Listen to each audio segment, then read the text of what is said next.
하나님은 노아에게 방주를 만들라고 계시하셨습니다.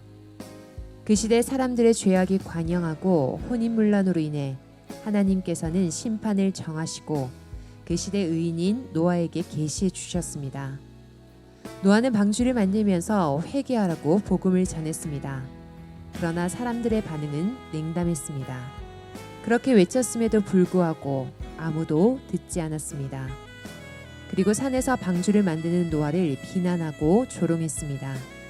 노아는 그럼에도 불구하고 하나님의 계시를 절대적으로 믿고 기어코 방주를 완성했고 하나님의 홍수 심판을 피하고 자신과 가족을 구하는 표적과 기적의 역사를 이루었습니다.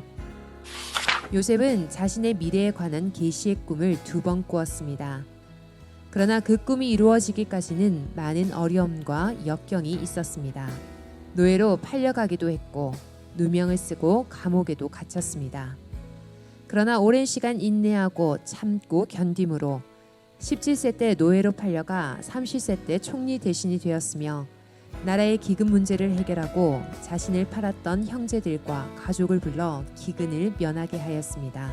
요셉은 어떠한 상황에도 어떠한 어려움에도 하나님이 주신 계시를 믿고 순종하며 인내했고 끝내 그 꿈을 이루었습니다. 모세는 하나님의 음성을 듣고 노예 생활로 신음하던 자신의 민족을 출애굽시키게 됩니다. 그 과정은 너무나 힘들고 어려웠습니다. 자신들을 부리는 애굽의 공주 아들이었던 모세가 자신을 따르라고 하니 믿어주지 않았고 왕 앞에서 말 한마디 잘못하면 목숨을 잃을 수 있는 상황에서 하나님의 말씀을 대언해야 했고 가까스로 출애굽했지만 홍해 바다가 가로막는 등 여러 어려움과 환란이 있었지만 오직 하나님의 말씀을 절대 믿고 홍해 바다를 가르며 이스라엘 민족을 이끌고 애굽을 벗어났습니다. 다윗은 하나님이 함께한다는 절대적인 믿음으로 담대하게 골리앗을 물리치고 나가는 전쟁마다 승리했습니다.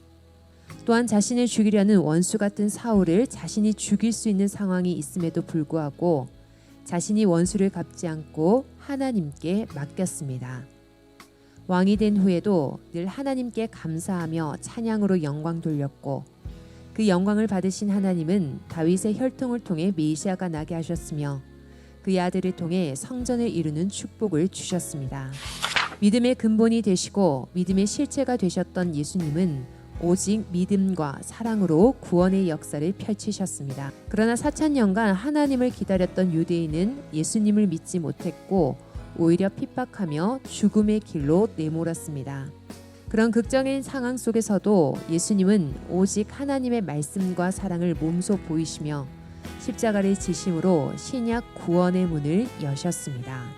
성경의 많은 인물들이 어려움과 환란 속에서도 절대적인 믿음으로 산을 옮기는 것과 같은 표적과 기적의 역사를 이룬 것처럼 이 시대 선생님께서는 사탄의 방해와 구시대 사람들의 반대와 아평자들의 괴롭힘에도 불구하고 창조 목적을 이루고 엄청난 휴거의 뜻을 이루셨습니다.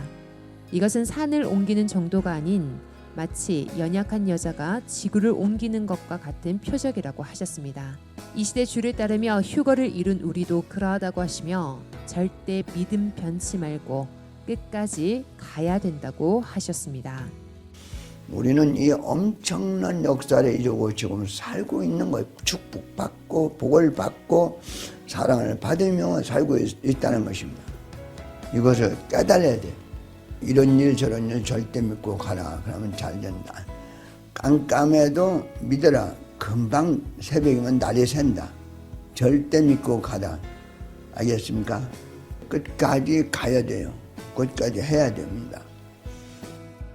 창조일에 가장 최고의 기적과 표적의 역사인 휴거를 이루었으니 계속해서 절대적인 믿음과 사랑으로 날마다 표적의 삶을 이루는 자들이 되어야 되겠습니다.